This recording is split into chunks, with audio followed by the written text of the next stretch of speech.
अस्सलाम वालेकुम। उम्मीद है कि आप खैरियत से होंगे। मतनाज़ा mines and mineral act Balochistan, उस पर डिबेट का सिलसिला जारी है। मुख्तलिफ सियासी जमातों के जो रहनुमा हैं उनसे भी बात कर रहे हैं।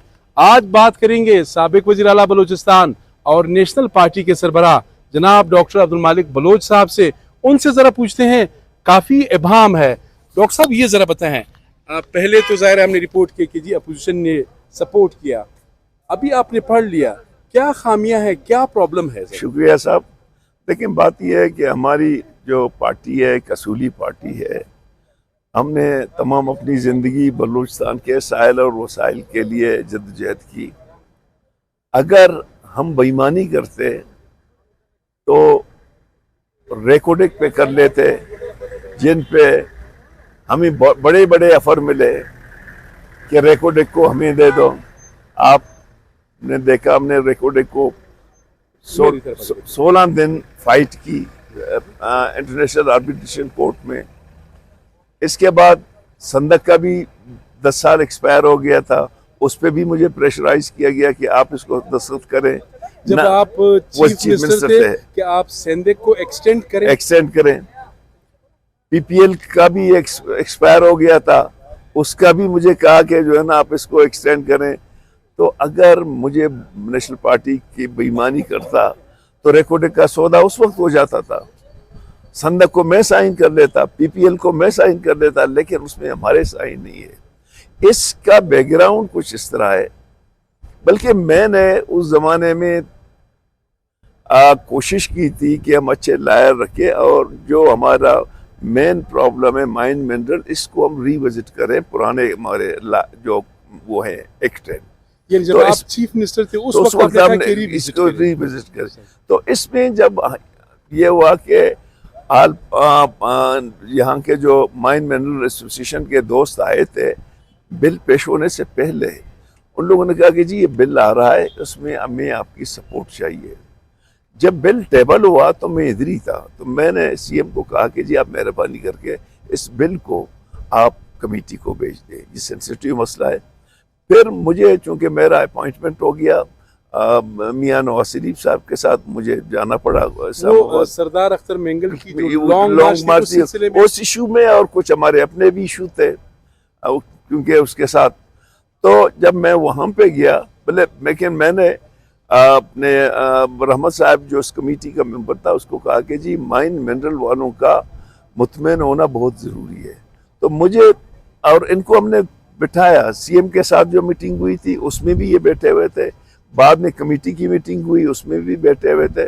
इन लोगों ने मुझे फ़ोन किया कि जी हमने कोई 40 से 45 तजावीज़ें दी हैं, वो सब मान ली हैं, अब मुतमईन है और आप उस पे जायज़ सपोर्ट करें। मैंने रहमत साहब को कहा कि आप इसको सपोर्ट करें। जब आप लोगों की तनकीदें शुरू हुई और मुख्तलिफ इलाकों से थोड़ा सा मैं परेशान हो गया। मैं जब यहाँ पे आया तो we called the opposition meeting. Opposition वालों को भी नोटिस मिलने शुरू हुए, तो हमने मीटिंग बुलाई। हमने एसोसिएशन वालों को भी बुलाया। मैंने सबसे ज़्यादा गिला एसोसिएशन वालों से की। मैंने कहा नेशनल पार्टी ने अगर बेईमानी करनी होती तो रिकॉर्डिंग पे कर लेता, संदक पे कर लेता, पीपीएल पे कर लेता। ये क्या आप लोगों ने हमें जलील किया है? क्या आपने मुझे नहीं कहा, फोन नहीं किया कि मैं मुतमईन हूँ, आप कर लो?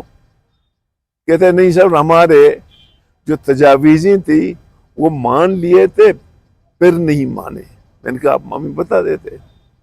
तो उसमें 3 चीजें थी जो डिस्प्यूटेड थे। नंबर वन एक ये था कि जो फेडरल गवर्नमेंट का माइन मिनरल विंग था, उसके जो 2 नुमाइंदे 11 हैं, 11 में से 9 बलूचिस्तान के, 2 फेडरल गवर्नमेंट के, उन लोगों ने कहा इनको निकाल दो। ये टोटल प्रोगेटिव है प्रोविंशियल गवर्नमेंट का। क्योंकि आपको याद होगा जब रिकॉर्डिंग बीएचपी को दिया गया तो उसको बलूचिस्तान डेवलपमेंट अथॉरिटी ने दी, बीडीए नहीं दी। फिर बीएचपी ने फिर इनको एंटाफगस्टा और इनको बेच दी। तो उन लोगों ने वहां पे मान ली। दूसरा पॉइंट था लार्ज स्केल्स माइनिंग का।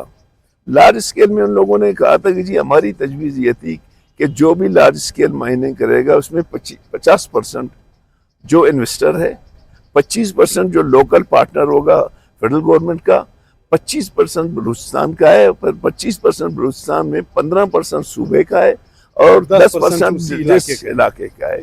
یہ مانا لیکن بل میں نہیں تھا.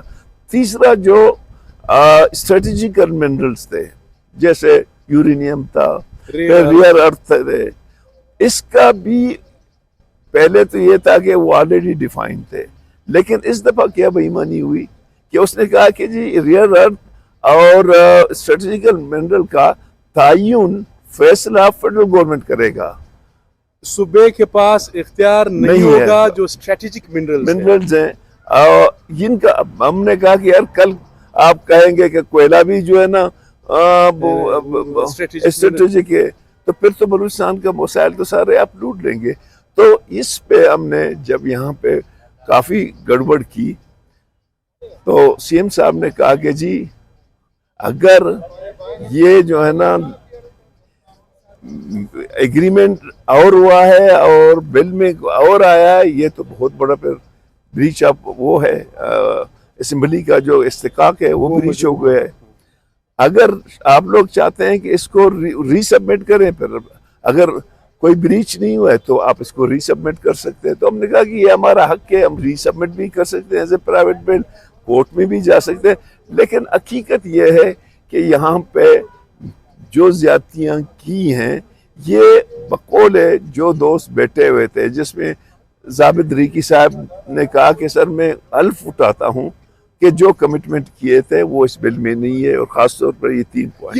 یہ آپ نے ساری تفصیل بتائیں. نیشنل پارٹی یا سابق وزیر اعلیٰ بلوچستان جناب ڈاکٹر عبدالمالک بلوچ صاحب، آپ نے ظاہر بلوچستان کے وسائل کی بات کی، اب کیا کرنے جا رہے ہیں؟ عدالت میں چیلنج کریں گے یا نہیں؟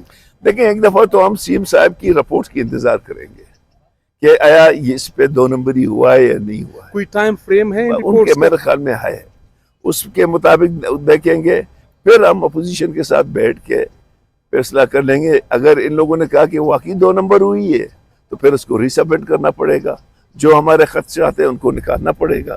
اگر وہ نہیں مانیں گے کہ جی کوئی 2 نمبر ہی نہیں ہوئی، یہ جو ہے نا منٹس جو ہے نا وہ گڑبڑ نہیں ہوئے، تو پھر یہ ہے کہ ہم بیٹھیں گے اپوزیشن کے ساتھ، کوشش کریں گے کہ اپوزیشن اور ہم مل کے یا ری سبمٹ کریں یا ہم کورٹ میں جائیں.